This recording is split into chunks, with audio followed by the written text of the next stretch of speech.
The alarms blared through the sterile corridors of Alpha 9, the galaxy's most secure prison. Anthony Stark's heart raced as he sprinted down the hallway, his muscular frame straining against the prison jumpsuit. He had waited years for this moment, meticulously planning every detail of his escape. "Stop right there, Stark!" A guard shouted, his laser rifle aimed directly at Anthony's back. Anthony smirked, not breaking his stride. "Sorry, pal. I've got a date with freedom." With practiced ease, he vaulted over a security barrier, his enhanced reflexes, a remnant of his days as an elite space marine, giving him an edge. The guard fired, but the shot went wide, scorching the wall where Anthony's head had been just a split second earlier. As he rounded the corner, Anthony spotted his target, the emergency escape pods. He'd disabled the lockdown protocols days ago, waiting for the perfect moment to strike. Now, with chaos erupting around him, that moment had arrived. Anthony slammed his palm against the pod's activation panel, and the door hissed open. He dove inside just as another volley of laser fire erupted behind him. The pod sealed shut, and Anthony punched in the launch sequence. "So long, suckers," he muttered, a grin spreading across his face as the pod rocketed away from Alpha 9. His victory was short-lived. Alarms blared inside the tiny craft, warning of a critical system failure. Anthony's eyes widened as he realized the guards had managed to damage the pod during his escape. The navigation system was fried, and he was hurtling through space with no way to control his trajectory. "Well," Anthony growled, strapping himself in as the pod began to shake violently. He gritted his teeth as the craft entered the atmosphere of an unknown planet. Flames licked at the view screen, and the last thing he saw, before impact, was a blur of lush green vegetation. Anthony groaned, his head pounding as he regained consciousness. He blinked, trying to focus on his surroundings. The escape pod lay in ruins around him, smoke billowing from its twisted frame. Somehow, he'd survived the crash. As his vision cleared, Anthony found himself staring into a pair of the most captivating eyes he'd ever seen. They were a mesmerizing shade of emerald, set in a face of impossible beauty. And that face was green. "Are you an angel?" Anthony mumbled, still dazed from the impact. A melodious laugh filled the air. "I don't know what an angel is, but I can assure you, I'm very real." Anthony shook his head, clearing the fog from his mind, and focused on the figure before him. A woman, her skin a vibrant shade of green with curves that would make a goddess jealous. She wore clothing that seemed to be made from some kind of iridescent leaves, hugging her form in all the right places. "I'm Roxy," she said. The green-skinned beauty helped Anthony to his feet, saying, "You're the first human I've ever seen in person. What's your name, stranger?" Anthony flashed his most charming smile, ignoring the ache in his ribs. "Anthony Stark, at your service. And might I say, I've always thought green was my favorite color, but now I'm absolutely certain." Roxy's cheeks turned a deeper shade of green. Was she blushing? "Oh, are you always this direct?" "Only when I meet beautiful women on strange planets after narrowly escaping death," Anthony quipped, wincing as he tried to take a step. "Speaking of which, where exactly am I?" "You're on Zen 3, Roxy explained, supporting his weight as they moved away from the crash site. "It's not often we get visitors, especially ones that fall from the sky. Are you in trouble?" Anthony chuckled, though it turned into a grimace of pain. "What gave it away? The dramatic crash landing or the dashing good looks?" Roxy giggled, the sound music to his ears. "Both, actually. Come on, let's get you somewhere safe. You can tell me all about your troubles and about Earth. I've always been curious about your planet." As they made their way through the lush alien landscape, Anthony couldn't help but marvel at his luck. Sure, he was a fugitive on an unknown world, but he had a gorgeous guide who seemed genuinely interested in him. Things could be worse. "So, Roxy," Anthony said, his natural charm kicking in despite his injuries, "do you often take in stranded space criminals, or am I just special?" Roxy raised an eyebrow, her green lips curving into a smile. "Space criminal? That sounds exciting and dangerous." "I prefer misunderstood hero," Anthony replied with a wink. "But I promise I'm only a danger to those who deserve it, and to my own health, apparently." They arrived at what appeared to be a dwelling carved into an enormous bioluminescent tree. The entire structure pulsed with a soft, otherworldly glow. "Welcome to my home," Roxy said, helping Anthony inside. "It's not much, but it's safe, and it has a great view."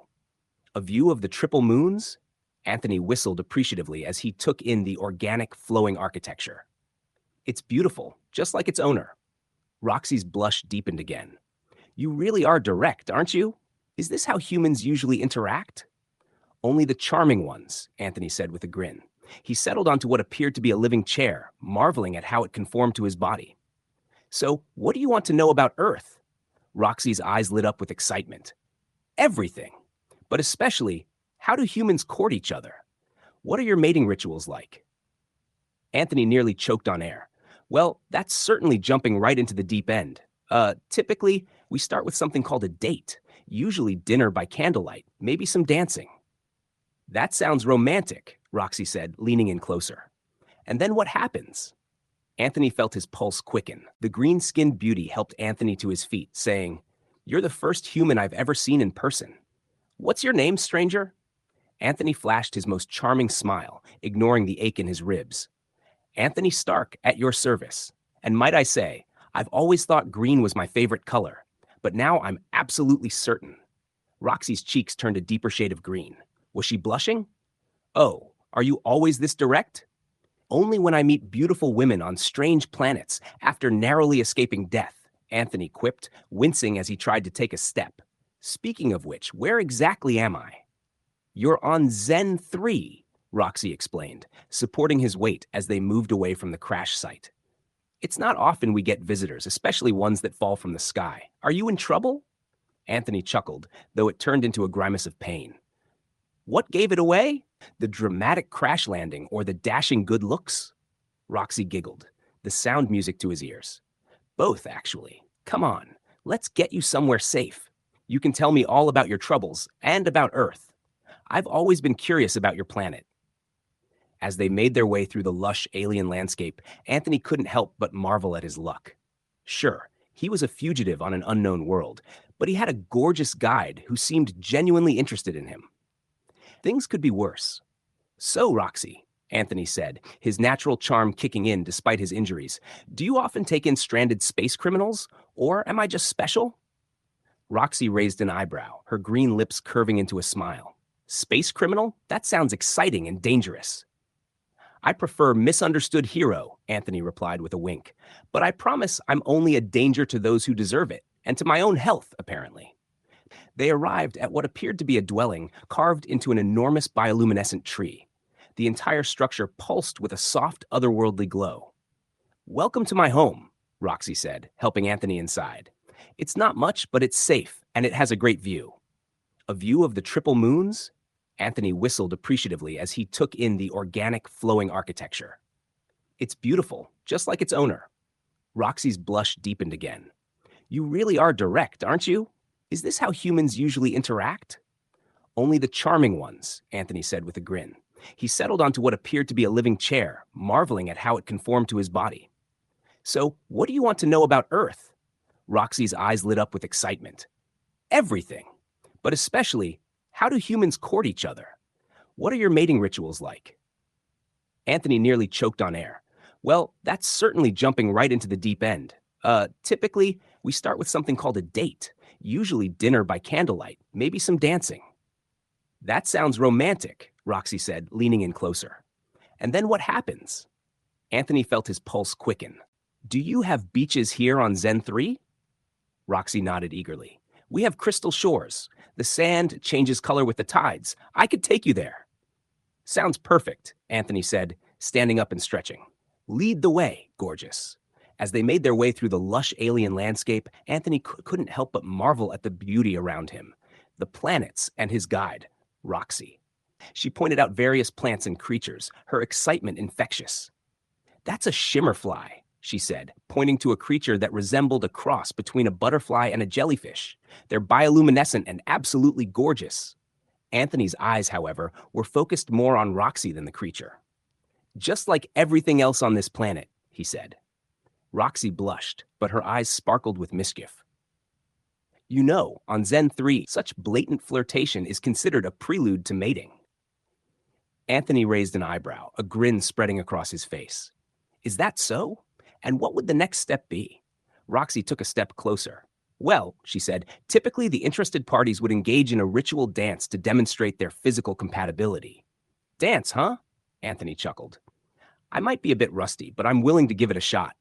Roxy's face lit up. Really? Oh, this will be so much fun. Before Anthony could react, Roxy took his hands and began leading him in a complex series of steps. Her body undulated in ways that defied human anatomy, her green skin shimmering in the alien sunlight. Anthony tried to keep up, but his movements were awkward by comparison. He stumbled, nearly falling, but Roxy caught him with surprising strength. Sorry, he said breathlessly. I guess I'm not cut out for alien dancing. Roxy laughed, the sound like tinkling bells. That's okay. It's cute watching you try. Now, tell me more about how humans show interest in each other. As they continued their walk, Anthony regaled Roxy with tales of Earth's courtship rituals, from cheesy pickup lines to grand romantic gestures. Roxy listened with rapt attention, occasionally asking questions that made Anthony blush. So, this kissing, Roxy said, furrowing her brow in confusion. You press your mouths together? That doesn't sound very hygienic. Anthony laughed. Trust me, when it's with the right person, hygiene is the last thing on your mind. They arrived at Crystal Shores, just as Roxy had mentioned. The sand indeed shifted colors, from deep purple to shimmering gold, and the waves lapped gently at the shore. Anthony whistled in appreciation. Now this, he said, would make for one hell of a first date. Roxy tilted her head. Date? Oh, you mean one of those courtship activities you mentioned? Exactly, Anthony said, an idea forming. In fact, why don't we consider this our first date? I'll show you how we do things on Earth. Roxy's eyes widened with excitement. Oh, yes, please. For the next few hours, Anthony gave Roxy a crash course in Earth-style romance. They walked along the shore, hand in hand, and he showed her how to skip stones across the iridescent water. As the sun began to set, painting the sky with a riot of colors, Anthony pulled Roxy close. And this, he said softly, is how we end a perfect first date on Earth. He leaned in slowly, giving Roxy time to pull away if she wanted, but she didn't. Their lips met, and Anthony felt a jolt of electricity run through him. Roxy's lips were softer than he'd imagined, with a slight taste of exotic fruit. When they finally parted, Roxy's eyes were wide with wonder. Oh my. She breathed in. I think I like Earth customs, she said. Anthony grinned. Just wait until you learn about second dates. As they made their way back to Roxy's home, Anthony's mind returned to the conspiracy that had led him to Alpha 9. He knew he needed to start investigating, but he was reluctant to involve Roxy in anything dangerous. Hey, Roxy, he said casually, you wouldn't happen to have any way of accessing galactic news networks, would you? I need to check on something. Roxy nodded. Of course. We have a communal info hub in the village center. I can take you there tomorrow. Anthony felt a surge of hope. Maybe he could finally start piecing together who had framed him and why. The next day, as they headed to the info hub, Anthony couldn't help but notice the curious and wary looks from the other Zen 3 inhabitants. Don't mind them, Roxy said, noticing his discomfort. We don't get many off-worlders here. They're just not used to seeing someone so pink. Anthony chuckled. And here I thought my dashing good looks were causing a stir. At the info hub, Anthony quickly got to work, searching for any news related to his case or the corrupt officials he suspected were behind his framing. Roxy watched in fascination as his fingers flew across the alien interface. You're really good at that, she remarked. Part of my charm, Anthony replied absently, his focus entirely on the screen. Suddenly, his eyes widened. Holy, he muttered under his breath. What is it? Roxy asked, leaning in. Anthony pointed to a news article. It's about a high-ranking official in the Galactic Security Council. He's been accused of corruption and ties to interstellar crime syndicates. This could be the break I need. As Anthony delved deeper into the article, piecing together connections, he didn't notice the commotion outside the info hub. It wasn't until Roxy tugged urgently on his arm that he looked up. Anthony, she said, her voice tight with fear. I think we have a problem. Anthony followed her gaze to the window, and his heart sank. Outside, a group of heavily armed individuals in sleek black armor were approaching the hub. They look nothing like the local law enforcement, Anthony growled. Bounty hunters. Looks like my past has caught up with me. Roxy's eyes widened in fear. What do we do? Anthony's mind raced. He was so close to uncovering the truth, but now his presence was putting Roxy and her entire village in danger. He made a split-second decision. "We run," he said, grabbing Roxy's hand. "I'm sorry, but I need to get out of here. I can't put you or your people in danger." As they slipped out the back of the info hub, Anthony's heart pounded. He had found a crucial piece of evidence, but at what cost? And how could he protect Roxy while continuing his investigation? The chase was on, and Anthony knew the next few hours would determine everything. Not just his fate, but possibly the fate of the entire galaxy. And somewhere in the back of his mind, a small voice wondered if he'd ever get that second date with Roxy. Anthony's heart raced as he and Roxy dashed through the winding streets of the Zen 3 village. The sound of heavy boots and barked orders echoed behind them, growing closer with every passing second. "This way," Roxy hissed, pulling Anthony into a narrow alley. They pressed themselves against the bioluminescent walls, holding their breath as a group of bounty hunters thundered past. "That was close," Anthony whispered, his eyes locked on Roxy's face. Even in the dim light, her green skin seemed to glow with an otherworldly beauty. "I'm sorry I got you into this mess," he said. Roxy's lips curved into a mischievous smile. "Are you kidding? This is the most excitement I've had in years. Besides," she added, her voice dropping to a husky whisper, "danger can be quite stimulating." Anthony felt his pulse quicken, and not just from the adrenaline of the chase. "You're full of surprises, aren't you?" "You have no idea," Roxy replied with a wink. She peered out of the alley, her eyes scanning the street. "I think the coast is clear. We should make for the Crystal Caves. They'll provide cover and might throw off any tracking devices." As they sprinted towards the outskirts of the village, Anthony's mind raced. He needed to find a way to clear his name and expose the corruption in the Galactic Security Council. But first, they had to lose their pursuers. The crystal caves loomed ahead, their faceted surfaces refracting the alien sunlight in a dazzling display. As they entered the labyrinthine caverns, Anthony marveled at the beauty surrounding them. "It's incredible," he breathed, his voice echoing off the crystalline walls. Roxy beamed with pride. "It's one of Zen 3's natural wonders. The crystals also have some unique properties." Before Anthony could ask what she meant, the sound of approaching footsteps echoed through the caves. Roxy's eyes widened in alarm. "They're coming! We need to hide!" Anthony looked around frantically, but there was nowhere to conceal themselves in the open cavern. "There's no cover. We're sitting ducks." A sly smile spread across Roxy's face. "Not necessarily. Remember when I said the crystals had unique properties? Watch this." To Anthony's amazement, Roxy's skin began to shimmer and change color, perfectly matching the crystalline walls behind her. Within seconds, she had all but disappeared, only the faintest outline visible, if you knew exactly where to look. "Holy," Anthony breathed. "You can camouflage?" Roxy's disembodied voice came from seemingly nowhere. "All Zen 3 natives can. It's an evolutionary adaptation. Now hold still." Anthony felt a tingling sensation spread across his skin. He looked down to see his own body taking on the appearance of the surrounding crystals. "I can change your color too," Roxy explained, "but you need to stay absolutely still. Any movement will disrupt the effect." They froze. As a group of bounty hunters entered the cavern, Anthony held his breath, watching as the armed men scanned the area with high-tech devices. "No sign of them?" one of the hunters growled. "These damn crystals are messing with our equipment. Keep searching," another ordered. "They can't have gone far." As the hunters moved deeper into the caves, Anthony exhaled in relief. "That was incredible," he whispered. "You're amazing, Roxy." He felt a warm hand slip into his. "You're not so bad yourself for a space criminal," Roxy teased.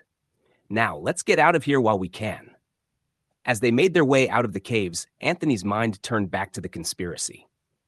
"I need to find a way to transmit the information I found to the right authorities," he mused. "But I can't risk using any official channels. They're probably all compromised." Roxy's face lit up. "I might have an idea. There's an old communications array on the far side of the planet. It's been abandoned for years, but if we can get it working, we might be able to send a secure, untraceable message." Anthony grinned. "Roxy, you're a genius. Lead the way." Their journey to the communications array was filled with close calls and narrow escapes. Along the way, Anthony filled Roxy in on the details of the conspiracy he'd uncovered. So this Galactic Security Council member, Darius Vex, he's been working with interstellar crime syndicates? Roxy asked as they trekked through a dense alien forest. Anthony nodded grimly. Exactly. He's been taking bribes to ignore major smuggling operations. When I stumbled upon evidence of his corruption, he framed me to keep me quiet. Roxy's eyes narrowed. That's terrible. We have to expose him. That's the plan, Anthony replied. If we can get this message out, it should trigger a full investigation. But we need to be careful. Vex has a lot of powerful friends. As if on cue, the sound of engines roared overhead. A sleek black ship descended through the canopy, kicking up a whirlwind of debris. Looks like Vex sent his personal goon squad, Anthony growled. Run! They sprinted through the underbrush, dodging energy blasts that scorched the alien flora around them. Anthony's military training kicked in as he weaved and ducked, pulling Roxy along with him. The array is just ahead, Roxy shouted over the chaos. We're almost there. They burst into a clearing, the massive, dilapidated communications array looming before them. Anthony's heart soared at the sight, but his elation was short-lived. A dozen armed mercenaries stood between them and their goal, weapons trained on the pair. End of the line, Stark, a gruff voice called out. A tall, scarred man stepped forward, a cruel smile twisting his features. Vex sends his regards. Anthony's mind raced, searching for a way out. He glanced at Roxy, desperation in his eyes. To his surprise, she looked calm, almost confident. Trust me, she said. Roxy whispered, squeezing his hand. I'll handle this. Before Anthony could respond, she stepped forward, her hips swaying seductively as she batted her eyelashes at the mercenaries. Her voice was a sultry purr. Boys, there's no need for violence. How about we talk this out like civilized beings? The scarred leader scoffed, but Anthony noticed several of his men lower their weapons, slightly entranced by Roxy's exotic beauty. What's there to talk about, green girl? The leader growled. Roxy's lips curved into a coy smile. Oh, I'm sure we can find something interesting to discuss. In fact, I'd love to show you a special Zen 3 greeting. It's quite intimate. She sauntered toward the group, her green skin shimmering in the alien sunlight. Anthony watched, tense and confused, as Roxy reached the mercenaries. Suddenly, she exhaled sharply, releasing a cloud of shimmering iridescent pollen. The mercenaries stumbled back, coughing and sputtering as the spores took effect. Within seconds, they were swaying on their feet, eyes glazed over. Holy, Anthony breathed, staring at Roxy in awe as she jogged back to him. What did you just do? Roxy winked, a mischievous glint in her eye. Hypnotic pollen, one of Zen 3's natural defenses. I told you I was full of surprises. Anthony shook his head, grinning despite the danger. Remind me never to get on your bad side. Now what? Roxy said, grabbing his hand. We run. The effect won't last long. They raced toward the communications array, leaving the dazed mercenaries behind. As they ran, Anthony couldn't help but marvel at the incredible woman by his side, wondering what other surprises she might have in store. Almost there, he muttered, sweat beading on his brow. Just a few more seconds. A blast of energy scorched the console, inches from Anthony's hand. He spun to see Darius Vex himself, standing at the edge of the clearing, flanked by a new group of mercenaries. I must admit, I'm impressed, Stark, Vex drawled, his aristocratic features twisted in a sneer. You've led us on quite a chase, but it ends here. Anthony stepped in front of Roxy, shielding her with his body. It's over, Vex. The message is sent. Your corruption will be exposed. Vex laughed, a cold, mirthless sound. You fool. Do you really think your little evidence will make a difference? I have half the council in my pocket. This changes nothing. Maybe not. A new voice rang out. Anthony turned to see dozens of Zen 3 natives emerging from the forest, led by the village elders. But perhaps testimony from an entire planet might carry some weight. Vex's face paled as he realized he was surrounded, the mercenaries outnumbered and outmatched by the Zen 3 natives. Natural abilities. They quickly surrendered. In the aftermath, as galactic peacekeepers arrived to take Vex into custody, Anthony found himself alone with Roxy at the edge of the clearing. So, he said, a hint of uncertainty in his voice, I guess this is it. My name's cleared. The bad guys are caught. Happy ending, right? Roxy stepped closer, her green eyes sparkling with mischief and something deeper. Not quite, she murmured. I believe you still owe me that second date. She added, her voice dropping to a sultry whisper, I'm still very interested in those practical lessons in Earth biology you promised. Anthony felt his heart race as he pulled Roxy close. Well, far be it from me to disappoint such an eager student, he said with a grin, as their lips met in a passionate kiss, the sun setting behind them in a riot of alien colors. Anthony knew that his greatest adventure was just beginning. The end. Or perhaps just the beginning of a whole new journey for Anthony and Roxy. And there you have it, folks. The tale of Anthony Stark and Roxy, proving once again that love can bloom, even when you're on the run from corrupt space politicians. Remember, in case of emergency, always carry a towel and know where your green-skinned alien girlfriend is. If you enjoyed this intergalactic romance, why not check out our other stories coming soon, including Wookiee Nights, a Kashyyyk love story, and the Klingon's Guide to Interspecies Dating. Remember, in space, everyone can hear you flirt, especially if you're Captain Kirk. May the Force be with you, live long and prosper, and always know where your towel is.